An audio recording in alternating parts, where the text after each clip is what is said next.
and kind of going through a lot too, because that's the year I came out, Okay. my junior year. So I kind of had to. I known since a young age who I was and everything. I knew I was gay, but I knew it wasn't accepted. So I kind of kept it to myself. You know, I dated the girl thing and everything like that and all that stuff. And I just kept it to myself. And I could say it in my head, but I never said it out loud. And I never said it, you know, to anybody else, or even looked in the mirror and even said it. And there was just a lot of stuff going on that year with that. So, you know, Who did you talk to first about it? Was it your mom? Nah, it was actually my friend Katie. I talked to her about it first. Again, me being the shy kid, and my friend Katie being the DirecTV satellite, I thought if I told her, it would project out everywhere. And she kept that secret better than anything that I've ever told her. So you wanted her to tell other people because you didn't want to have to. Is that right?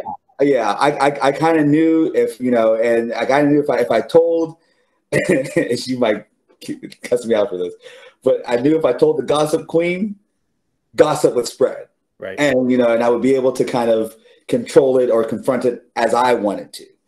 But it, you know, she just kind of kept it to herself. And, you know, she was just really, I think she really appreciated the fact that she was the first person that I ever spoke that to. And so, you know, she kept the secret, you know, and then there was just times where I could have said something and I didn't, but it was in the middle of the wrestling season actually. And we had, I think it was Sadie Hawkins or some Winter Formal dance or whatever like that. And I was actually dating a girl at the time. Funny story. And I had told Katie, but then I started telling people here and there. And it started to spread around. And so at the end of the dance, actually the girl I was dating, we didn't go to the dance together. We went with friends. And by the end of the dance, she came up to me and she was like, so can we talk? And I was like, yeah, what's up? And she's like, so I hear that you're gay. And I was like, yeah. He was like, oh, okay, well, does this mean we're still dating? I said, no, I think it's over now, and stuff. And, you know, it spread around and everything. And I actually ended up having a party at my house later that night. And a lot of my friends found out that night in my own house. And it was just like, you know, everybody was shocked and taken back. And, you know, it's kind of like, but you're black. It wasn't so much like you're straight or, you know, you act a certain way. It's like, well, you're black, Carlin. That's not what I see on TV as representation of a gay man. Yeah. Stereotypes again, right? Yeah. It's not supposed to be that way, right? Exactly. And so, you know, it was just kind of like, all right, well, you know, and everybody was like, okay, that's cool. Yeah. All right, cool. Like, okay, that's fine. And one of the funnier stories that I heard was my friend Paul, who was on a wrestling team with me. We wrestled. Me and him were the only two freshmen on the team when we both started. And he went home, and the way his mom tells the story is so funny. And she was like, you know, Paul came home and it was like, Mom. Actually, no. She was like, you know, I saw something was wrong on his face. She said, Paul, what's wrong? He was like, Mom, Carlin just told us he was gay. And she was like, well, okay. How do you feel? And he was like, well, I don't know. He's still Carlin, but he's gay. And she was like, well, has anything changed about him? And he was like, and she said, no. He goes, is he the same person he was before he told you? Yeah. Well, then there's your answer. I mean, he hasn't changed. This is a part of him. It's not him. You know, he's not, you know, wearing the high heel shoes and having the purses. It's just who he loves. So accept him, because he's still your friend. And, and it was just like, like I had a lot of people apologize to me, like I said something about gay people and I want to say I'm sorry. And I was like, did you say I should be on that? Like some people were like, they should put all gay people on the island and blow it up. I was like, did you say, Carlin, you should be on that island and blow it up? No. Well, then you didn't offend me. I'm the type of person, you can have your opinion about whatever, as long as you show me respect. I don't, if you hate gay people, cool. But if you like me, then we're cool then. If you hate black people, but you like me, cool. I really don't, everybody's different. Everybody has their likes and dislikes. And it's something that I've always been, is just, you can have your opinion. And, the same way my mom let me have my opinion, but as long as you treat me with respect and as long as we're cool, you can say whatever you want to say, but it's not going to bother me because as long as you don't direct it toward me, then we're cool.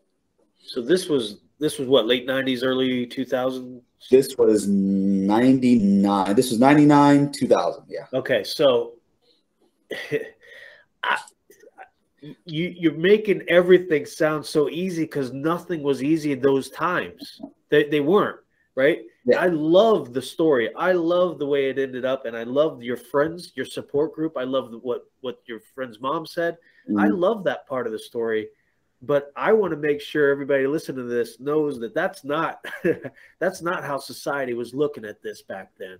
It wasn't. And I remember, I can't remember when it was. I think it was like 99, maybe 2000. I remember sitting back and watching C-SPAN because, I would randomly watch C-SPAN and there was like a LGBT rally and they had this gay football player on, this white gay football player speaking at this rally.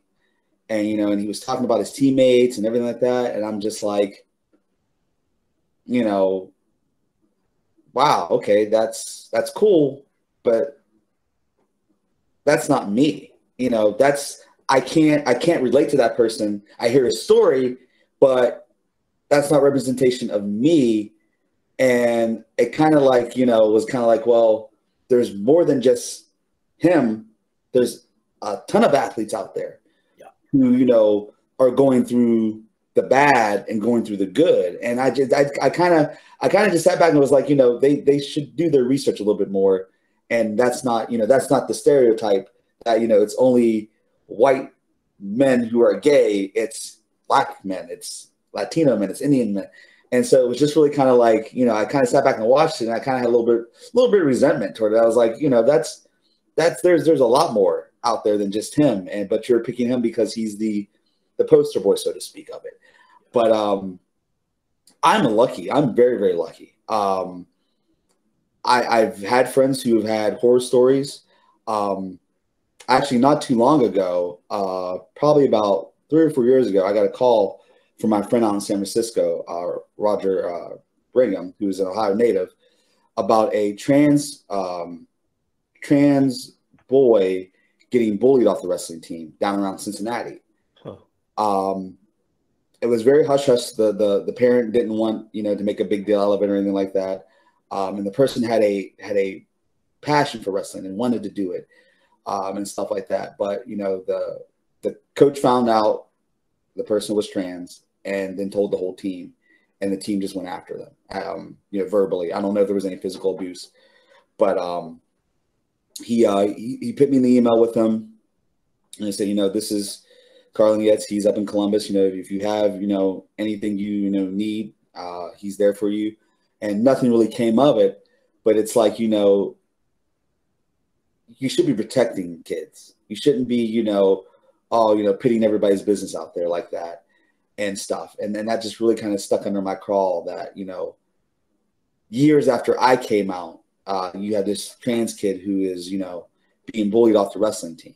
Yeah. Especially because the wrestling doesn't have big numbers all the time. And it's like you have somebody who wants to prove themselves on the mat, and here you are doing that. And, like I said, and on the flip side, in 2099, I have my coach, my teammates, my school embracing me and huddling around me and protecting me. Yeah.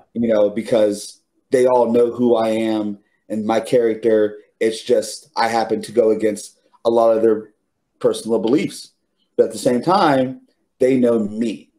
They know the person I am. And if they can see the person I am, their beliefs can be pushed to the side because I'm not trying to date them or I'm not trying to hit on them or anything like that. So it's like, you know, that's still Carlin there. It's just he likes men, you know. So that you know, it was never a difficult road for me. I even had friends who was like, "Yeah, we'll protect you, and anyone messes with you, tell us." And I'm like, I can handle myself, guys. Like, you know, I'm not this, you know, small person. But again, it was, you know, it was another point of the community rallying around me and protecting me and letting me be myself without any question, you know, because they knew me. And it was just that's kind of what made my years at Madonna that much more better. Was like, you know, if there was any real Christians, they were, because they practiced what they preached and they made sure to love me, whether in their eyes I was a sinner or whatever. They still said, that's still Carlin, that's our guy, you know, let's protect him. And so that was just that's what made those years just phenomenal. That's amazing. I mean, again, I don't want to kill the point here. The point is your story, but just to know how rare that is, and maybe you know what? Maybe it's me seeing that the wrong story, getting the wrong story from whatever, the news or social media or whatever, the poster boy, like what you said, and not being aware like I should be. But to hear that, it just gives me hope. I mean, we have a saying, wrestling is for everybody. Yep. You're big and maybe a little overweight and kind of dopey. You're the heavyweight. Yep. You're little. You got to talk for everybody. Yeah, you're scrawny, and you probably played, who knows, back in my day, too much video games or whatever. But you're the lightweight. But guess what? By the way, white, black, gay, straight, it's a team. It's for everybody. And this team comes together, and they, like you said, they embrace it. What a perfect story. What a perfect analogy of what really a wrestling team's all about. Yeah, and I mean, it was something that, like I said, wasn't shied about. It wasn't something that I flaunted in everybody's face. Hey, my name's Carlin, I'm gay, you know, anything like that. It was, hey, Carlin's gay, he's a wrestler, don't fuck with him. You know, it was, you know, kind of in that sense. And I mean, you know, getting on the mat, wrestling guys, you know, it's not a sexual thing. You know, I've had some people talk to me and go, "Oh my God, you're a wrestler. Oh, is that turning you on?" I go, "No, it doesn't. I'm there to kick someone's ass, win the fucking match. If they want to talk to me after the match, cool. But until then, I'm out there to win." And that's just, you know, that's the mentality that I have about wrestling. It's never been going down that road of making it sexualized and stuff like that and everything. But like I said, just everybody embraced me. You know, the coaches found out, the teammates found out, and it was, you know, you're Carlin, dude, like, cool.